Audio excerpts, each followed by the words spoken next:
بھائی نے ایک اچھا سوال کیا، کیا جب امام نماز پڑھا دیتا ہے تو کیا ضروری ہے اس کے پیچھے دعا کرنا اور اس کے بعد وہ آنکھ پر ملنا؟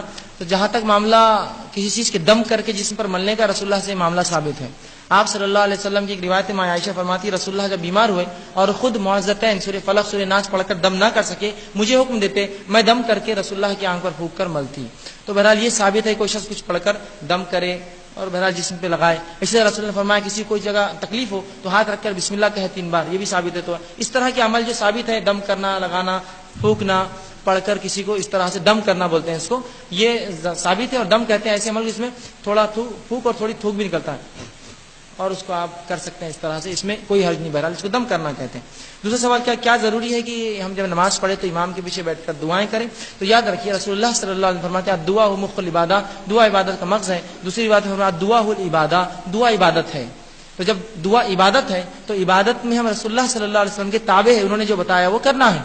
تو کیا رسول اللہ صلی اللہ علیہ وسلم نے یہ کیا کہ ہر نماز کے بعد بیٹھ کر دعائیں کی؟ تو ہاں دعائیں کی، رسول اللہ ہر نماز کی بات کرتے۔ عمر بن خطاب کے دور میں یہ ہوا کہ رسول اللہ ایک شخص اٹھ کر جانے لگا نماز سے، آپ نے روکا ہے میرے بھائی دعا کر، تو دعائیں کرتے۔ لیکن یہ اگر سوال یہ ہے کیا اجتماع میں کرنا ثابت ہے، تو یہ ثابت نہیں ہے۔ رسول اللہ انفرادی دعا کرتے، ہر نماز کے بعد ذکر و اذکار کرتے۔ اب رسول اللہ کا عمل تھا ہر نماز کے بعد، یہ آپ سب نے سنا ہوگا، رسول اللہ نماز پڑھتے، ایک بار اللہ اکبر کہتے، 3 بار جو ہے استغفر اللہ استغفر اللہ استغفر اللہ کہتے، لا الہ الا اللہ وحدہ لا شریک لہ یہ پڑھتے، اللہم انت السلام منک السلام تو یہ پڑھتے، آیت الکرسی پڑھتے، سورہ اخلاص پڑھتے، معوذتین پڑھتے، سورہ فلق سورہ ناس پڑھتے۔ میرا یہ سوال ہے آج یہ عمل ہوتا ہے کہ ہمارے پاس؟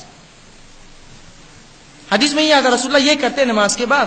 میرا یہ سوال ہے کون کر رہا ہے اس عمل کو؟ اس کے بدلے ایک شارٹ کٹ نکالی کہ ایک آدمی کچھ تو پڑھ دیتے ہیں، آمین آمین بولتے اٹھ کر بھاگ جاتے ہیں، اس کے بعد تسبیح فاطمہ 33 بار سبحان اللہ پڑھتے، 33 بار اللہ، یہ بھی پڑھتے رسول اللہ، بہت لمبی لمبی تسبیحات رسول اللہ کی ثابت ہے نماز کے بعد، ٹھیک ہے۔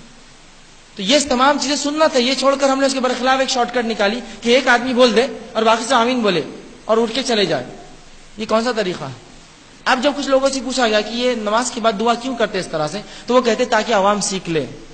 اگر یہ نیت ہے عوام سیکھ لے، سوال یہ ہے لیکن عوام سیکھ کہاں سے سکتی ہے؟ ربنا آتنا فی الدنیا حسنۃ وفی الآخرۃ حسنۃ آمین، ربنا آتنا آمین آمین آمین۔ اب وہ آدمی جو 30 سال سے نماز سے پوچھے کیا کتنی دعائیں سیکھے، وہ کچھ سننے نہیں آتی، کہاں سیکھوں گا؟ سکھانے کے لیے بٹھانا پڑتا ہے، آئیے بیٹھیے، ربنا ربنا آتنا آتنا فی الدنیا، سکھائیے اس کو ایسا۔ ہم کتنے چیزوں پر اپنے آپ کو دوسروں کے اوپر ڈالیں گے، حتیٰ کہ دین میں کیا کیا ہم نے، ایک پیشہ نکالا اور لوگوں کو کہا کہ تم یہ مخصوص کام کرنا، اور ہر معاملے میں اتنے جھک گئے کہ آج اگر کوئی ہمارے محلے مر بھی جاتا ہے تو ہم ڈھونڈتے پھرتے کون نہلائیں گا، مردے کو نہلانے کے لیے بھی ضرورت پڑتی ہے کسی کی، وہ کریں گے نا، ان کو ذمہ ہے، خود کا کام ہے نا یہ۔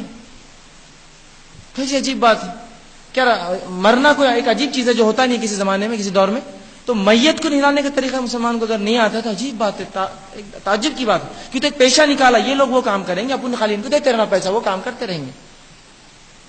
ہاں کچھ چیزیں مخصوص ہوتی ہے، ٹھیک ہے، اس میں آپ کسی پر وہ کر سکتے ہیں، ہر کام میں ڈال دیا اپنے آپ کو، نہیں مولانا تم پڑھ دو نا، تم بول دو نا، حتیٰ کہ اب تو یہ ہو گیا لوگ قرآن بھی پڑھ کے دے رہے آپ کو، مولانا میں 10 قرآن پڑھ دو، پڑھ دوں گا جاؤ۔